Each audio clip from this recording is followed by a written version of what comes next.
মধ্যপ্রাচ্যের চলমান যুদ্ধের ফলে হুমকির মুখে বাংলাদেশের জ্বালানি নিরাপত্তা। এক বছরে আমদানি খরচ বাড়তে পারে $4 বিলিয়নেরও বেশি।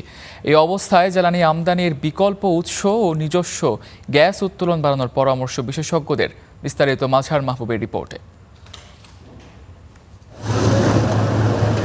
চলতি বছর 115 কার্গো এলএনজি কেনার পরিকল্পনা সরকারের। এর মধ্যে মধ্যপ্রাচ্য যুদ্ধের কারণে বাংলাদেশে আসেনি দীর্ঘমেয়াদী চুক্তির কোনো এলএনজিবাহী কার্গো।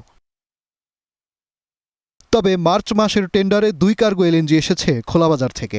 এপ্রিলে আসবে আরও 7 কার্গো, যার প্রতি কার্গো এলএনজির দাম বেড়ে দাঁড়িয়েছে যুদ্ধের আগের তুলনায় দ্বিগুণ। আন্তর্জাতিক গবেষণা প্রতিষ্ঠান জিরো কার্বন অ্যানালিটিক্স জেডসিএ এক বিশ্লেষণে বলছে, জ্বালানি আমদানির পেছনে বাংলাদেশের বার্ষিক ব্যয় $12 বিলিয়ন। যুদ্ধ 1 বছর স্থায়ী হলে এই ব্যয় বাড়বে আরও $4.8 বিলিয়ন, যা বাংলাদেশের মোট জিডিপির 1% সমান।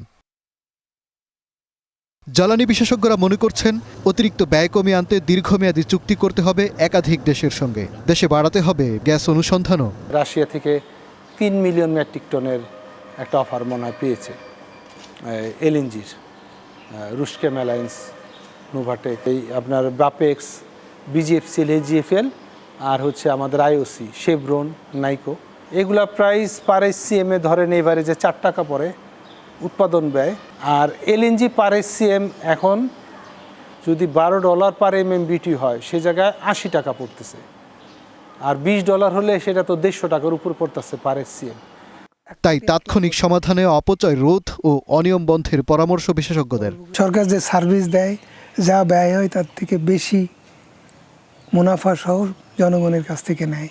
এই পরিস্থিতিতে যদি দাম বাড়ে, আমার সেই পরিমাণ খরচ দেওয়ার মতো বৈদেশিক মুদ্রা সংস্থান করার মতো সক্ষমতা নেই। সংকট ফেস করার জন্য আমাকে প্রস্তুতি নিতে হবে। পরিকল্পিত লোডশেডিং করার মতো সক্ষমতা বা প্রস্তুতি সরকারের এখনই নিতে হবে। বাংলাদেশের এলএনজি আমদানির 75% কাতার নির্ভর। আসছে গরমে যদি আমদানি ব্যাহত হয়, তাহলে গ্যাস ভিত্তিক বিদ্যুৎ উৎপাদন ব্যাহত হয়ে প্রভাব পড়বে জনজীবনে। মাজহার মাহবুব, স্টার নিউজ, ঢাকা।